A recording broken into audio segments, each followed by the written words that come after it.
Have you ever wondered why your attempts at manifestation seem to fall flat?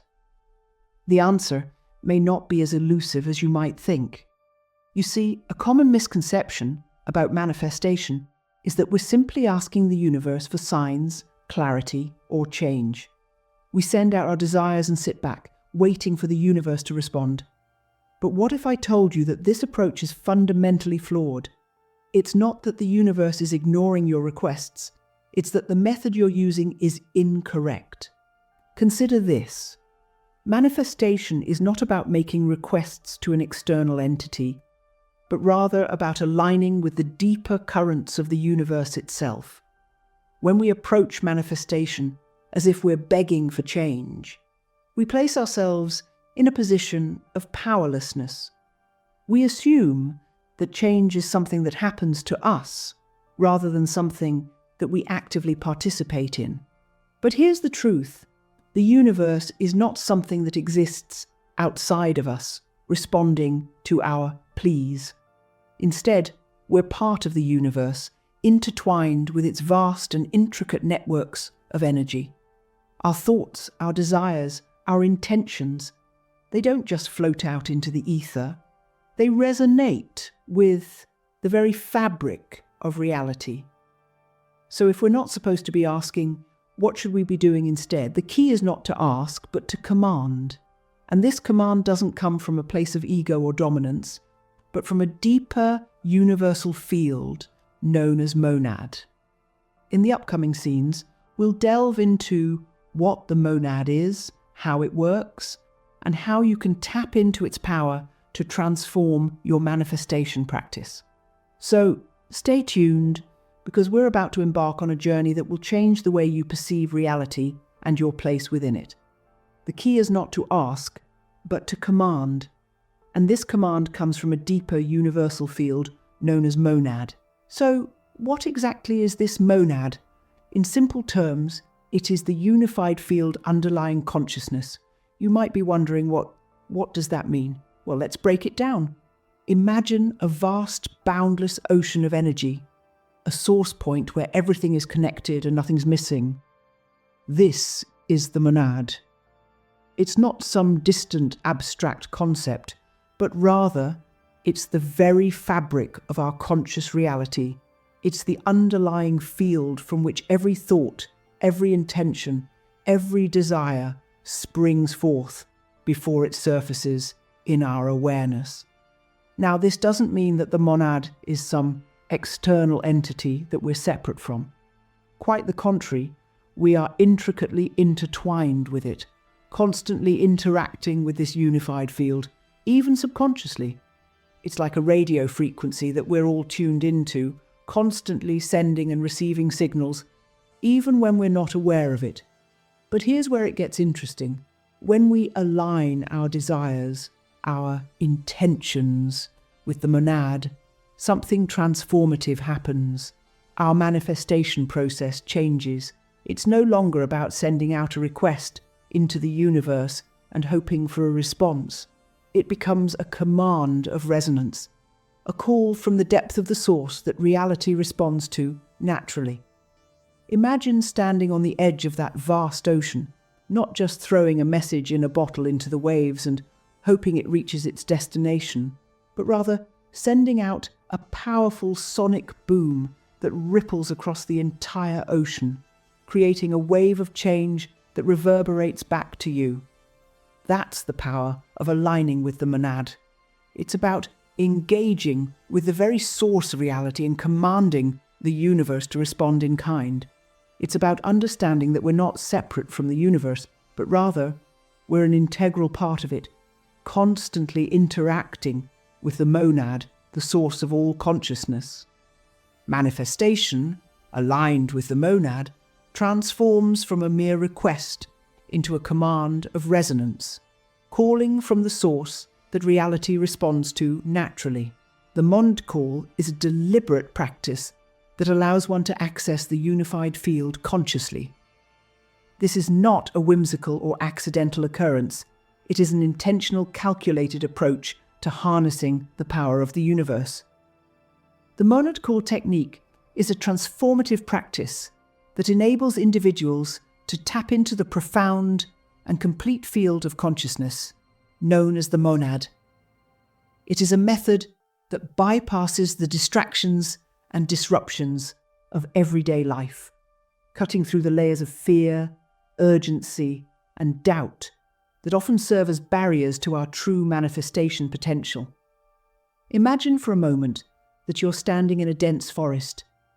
Fear, urgency, and doubt are like the thick underbrush, the thorny brambles, the twisted vines that block your path, that obstruct your view. These are distortions, distractions that prevent you from seeing the forest for the trees. But the monad call is like a machete, a tool that you can use to clear away these obstacles, to cut a path through the undergrowth and reveal the open, expansive landscape beyond. What's crucial to understand here is that the monad call isn't just about making a request. It's about issuing a command. It's about resonating with the very source of reality itself, aligning with the monad in such a way that your desires and intentions are not just heard, but responded to. It's akin to ringing a bell that reverberates throughout the universe, a call that the universe cannot ignore. But this technique isn't just about getting what you want. It's about understanding the deeper reality of the universe, about recognizing your intrinsic connection to the monad and learning to work with it, not against it. It's about transcending the limitations of the self and stepping into a broader, more expansive perspective. Many people experience this during peak moments, but lose the connection because they lack understanding of how to access it consistently. And that's where the monad call technique comes in. It provides a roadmap, a guide to accessing and harnessing the power of the monad on a consistent, reliable basis. It's not just about reaching the peak, it's about learning to live there, to inhabit that space of unity and alignment with the universe. But what are these distortions we talk about? In the spiritual realm, we call them archons. So let us delve into the concept of archons. Now, it's vital to understand that archons aren't some external entities, some mystical evil spirits that we might picture from the tales of old. No, they are much closer and much more personal. They are internal distortions that fragment our awareness, that create a sense of disconnect from the monad, the source of our conscious reality. Imagine a beautiful, clear mirror, perfectly reflecting the world around it. Now, consider what happens when that mirror cracks. The image becomes distorted, fragmented. That's what archons do to our awareness. They are the cracks in our internal mirror, the distortions in our perception of reality. These archons, these distortions, take on various forms.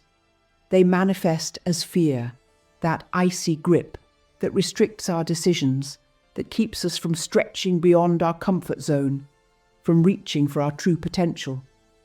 They appear as urgency, a relentless ticking clock that forces us to rush, to scramble for answers, to make hasty decisions without pausing to reflect. They cloak themselves in doubt, a dense fog that obscures our clarity, that makes us question our intentions, our desires, our very selves.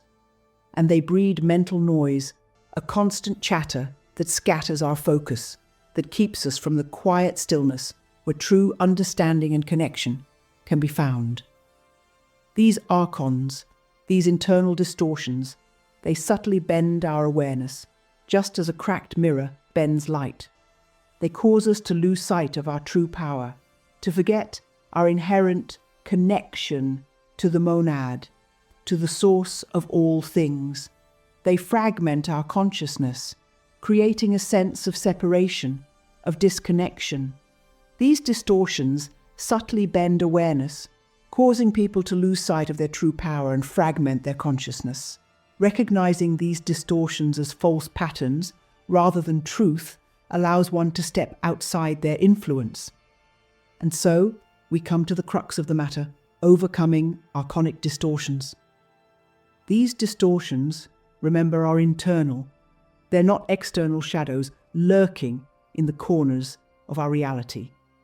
They are fear, urgency, doubt, and mental noise that subtly bend our awareness, causing us to lose sight of our true power and fragment our consciousness. The first step to overcoming these distortions is recognition. We must acknowledge that these fears, these doubts, these urgencies, they are not the truth. They are distortions of it. They are the static that interrupts the clear signal to the monad, the source of all manifestation. Once we've recognized these distortions for what they are, the next step is to clear them.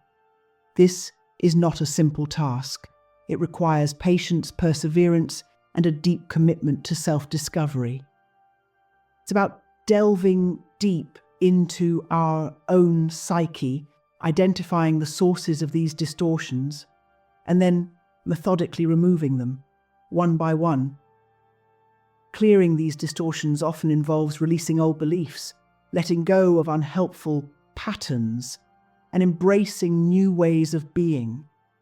It's about finding our center again, re-establishing our connection with the monad, and regaining our ability to manifest from a place of power and certainty. And finally, we must remember that connecting to the monad is not about reaching some mystical state of enlightenment. It's not about achieving a state of perfection or becoming someone else. It's about returning to our true selves, to our innate power, and to our natural ability to create our reality. The monad call is an active shift in state, not a mystical occurrence. It is the key to effective manifestation. With it, we can bypass the distortions that have held us back and step into a new reality, one that is aligned with our deepest desires and highest truth.